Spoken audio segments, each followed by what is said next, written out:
Hello, everyone. Welcome to week 6. This week we're talking about non-consequential ethical theories. And we're also doing the third step in our critical thinking application process as we've broken it down. So up until this point, we've already done our identification of the main moral issue. We've researched that issue. We've created our stakeholders chart to see who has a stake, who's got some sort of investment in the outcome, and what decisions our decision makers can make. And then last week we applied act utilitarianism to the 4 options that we came up with, and what we should have right now is the most ethical option according to act utilitarianism, which creates the most amount of good for the highest number of people involved in this case, right? And so this week what we're going to be doing is applying a second theory to it, and that theory is Kantianology, or what we call Kantian ethics, okay? And so this week, we're going to be doing a very similar process we did last week, but with a separate theory. And as you'll see in the module here, hopefully you guys are up on this already, getting ready for class. You have 2 chapters to read in the textbook, 6 and 7. You'll see Kant in chapter 7. Some videos here to supplement from the faculty. You have a quiz this week, and then you have the Dropbox assignment that's due this week. Okay? So right here we have the instructions as usual, okay? So you're going to use APA format with the title page, page numbers, and reference pages, just like we usually do. Sorry, okay. In the first paragraph, and one good paragraph, 6 to 8 sentences. And guys, when I put 6 to 8 sentences, think about that like a word count. You have to hit that. I have people coming up with 4 or 5 sentences in their paragraphs, and that's costing a deduction in points. So make sure you hit those sentences. So in the one good paragraph, 6 to 8 sentences, discuss Kantian ethics and how it's applied, include a discussion of the main concepts, key terms, ideas. So as you'll see, that's the same first step that you took last week, only last week you did with act utilitarianism. So one good paragraph talking about Kant's theory. Now, see this part here? It says paraphrase the textbook for support. This is not an option. People are still not supporting what they take from the textbook in their paragraphs. For some reason, they think that they're allowed to speak as an authority, and they're not, because this is not your original research. I'm your professor. I cannot write a paper like this without getting research, because I have not done original research on it. You must use the textbook. If you don't use the textbook for support, that's plagiarism, and you're going to be penalized accordingly. That's it. That's all I'm saying. We have to start citing. Every single week, people are refusing to cite borrowed information. I'm going to have to start reporting people for academic honesty remediation if we don't start citing stuff. And I don't want to go that route. You have to do it, guys. Okay?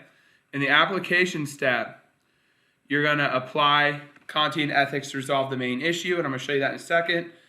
As it says here in the purple, the example that I've provided is an extension of these instructions, and you're responsible to follow that formatting exemplified by the document and provide the content that it says to provide. So guys, when I put these examples in, I want you to know that's what I'm grading against. When I turn on my grading brain, I'm looking to see that. So when you guys are kind of creating your own formats, all you're doing is deducting points from your score. Follow my format exactly as it looks, but put your content in there, okay? And then we're going to have another paragraph afterwards, just like we did last week, where one good paragraph, 4 to 6 sentences, you're going to explain the best Kantian options for the decision maker. Now, it says options because, as we'll talk about this week in class, there is a chance you might have more than one. If you don't have more than one, don't feel like you did it wrong. It's just there's a simple process that you follow, and that process gives you results, okay? And basically, you're going to pick the best option, and you're going to explain why, according to theory, that's the best option, and you're going to use textbook to support, through citations, any concepts that you need to help explain. It's the same thing we did last week. What's different is, the theory, but it's still a paragraph about the theory. It's still an application of theory, and then it's still an explanation of the right answer. Make sure we use APA format. Make sure we use Times New Roman 12-point font, double spaced, in-text citations, and reference page. Okay? I would also like that to be in third person, as we've been doing. Try not to talk about yourself, I, me, we, us, our. Don't use you, your, stuff like that. Keep it academic, okay? And then in the sample format here, you'll see we'll click it up, and it's taking a second to load. Okay. Just like before, a nice APA title page, just as we've been doing every time. Okay, and then right here, the good paragraph of explanation. That's in 2A. So in 2B, you're going to start with your should question. State that central ethical. So if you think about, the question we've been using for these examples, should Bob leave his wife considering she's cheated on him? Okay. Then we're going to list the 4 possible options. You already have these options, right? So you just write them out in full, okay? Bob could choose to do nothing about his wife cheating. Bob could choose to get a divorce. Bob could choose to seek counseling. Bob could choose to ask for an open marriage, something like that, okay? So you have your 4 options, and you're just going to write them out. Now, after your options, you're going to apply universality. And essentially, as we know from the textbook, universality is if this is a decision that we could follow in every scenario. So you fill in the option, you say Bob could... Puppies? Stop it. Sorry, guys. In the first one, you could say Bob can choose to do nothing about his wife cheating. Okay?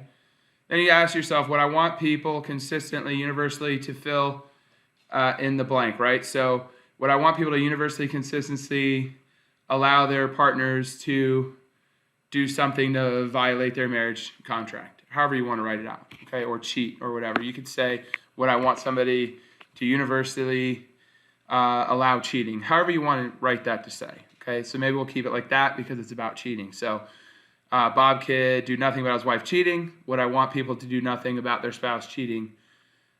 Is that universal, yes or no? So I would say no, and I'd state my rationale because it's not, reasonable to think that somebody should have to put up with that in their relationship, right? And you'll see I have an example here, just a random one. Grade could study for the exam. Would I want all people consistently, universally to study? Yes. And then my rationale, write the rationale. Studying, learning is a moral rule I would want all to follow, okay? There's, just a nice little explanation of how that's a universal rule, okay? Then you fill in the second one, and you do the same thing, and then you do the same thing for the third and fourth. I got another example here of one that's not universal. Grade could cheat on the exam.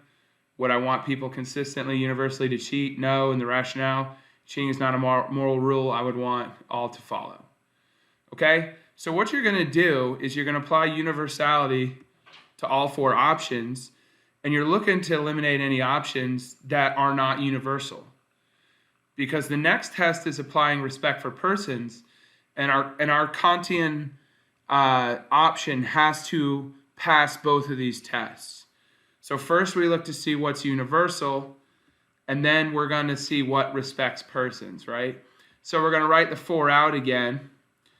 And so Bob could choose to do nothing about his wife cheating. Is Bob exploiting anyone with this decision? Now, well, okay, hold on. So it says no, so this is a good option, but this is a different Bob. So let me explain myself, right? So Bob could choose to do nothing about his wife's cheating. Is Bob exploiting anyone for this decision? In this case, it would be yes. So it would be a bad option. It's yes because Bob's actually exploiting himself. And an exploitation of the self is still an exploitation of a person, which still is not applying respect for persons according to Kant. So in that option, that's a bad option because he is exploiting himself, right? And then the second one, Bob could blank. Is Bob exploiting anyone? Yes, so it's not a good option. This is just an example. These Bobs don't fit my other Bob, but hopefully you can see what we're talking about here. So if an option exploits any persons as a means only, meaning that they're used as a tool but they don't get any benefit, so that's no, that's a bad option. And if no, sorry guys, no is a good option, right? So if you look at the option and you say, is anybody being exploited? No, this is a good option. Is anybody being exploited by this decision? Yes, this is not a good option. Does that make sense? Got a little messy there. I don't want to redo the whole thing for that, but no exploitation, good. Exploitation, bad. Okay, and we'll talk more about that in class. But you apply that to all 4 steps. Now, what you're going to do is you're going to look back at your section of universality and your section of respect for persons, and you're going to look for an option or options, if it comes out that way, that passes both tests. So if it's universal and there's no exploitation, that's a good Kantian option. So, you know, in the act utilitarian, it was all about the numbers. This one, we have to pass these two tests. So whichever one passed both tests is a good option. If any of these fail one of those tests, it is not a good option. Does that make sense? And then in the final paragraph, write one good paragraph, 4 to 6 sentences, explain the Kantian resolution to the decision making. So start with this format. Now, guys, when I say start with this format, I want you to do that. One thing about the consequentialism and voting assignment that upset me is I told everybody to start with a certain sentence, and few people started with the actual sentence that I asked them to start with. I want this paragraph to start. If Bob were a Kantian, obviously yours are going to be Mallory and Ross or whatever, but if Bob were a Kantian, he would, and then fill in the option that is the best one to take. So, you know, if he was a Kantian, he would leave his wife and seek a relationship with somebody who will respect him, something like that. And then the rest of the paragraph just defends that decision. I want you to explain about how it passes universality, how it passes respect for persons. And so you're going to talk about how it passes the steps of the theory, and that makes it a good option, okay? And like it says here at the bottom, a good Kantian decision must both be universal and not exploit anyone for the decision maker's gain. Universe is a typo. If you're seeing that, I will fix it, okay? So that's how you do that. So discuss the theory, list your central question, list the 4 options, apply universality to all 4 options, apply respect for persons to all 4 options, and then in this paragraph talk about what the best option is, the option that passed both tests. And then at the end, as always, we're going to have a references page with a good citation to the textbook. And so that's the assignment, and we'll be talking about a little bit more in class, but you have this video to watch as many times as you need to help you with the assignment. These are very useful tools. When I'm grading, I can tell who's listened to the video and who's not, and who's looked at these examples and who's not, because they have a higher level of attention to detail versus people who just kind of threw it all together. So use these as a tool.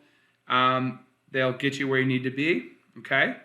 And I look forward to seeing you guys this week in class, and we'll talk a little bit more about this when we meet. All right, have a good night.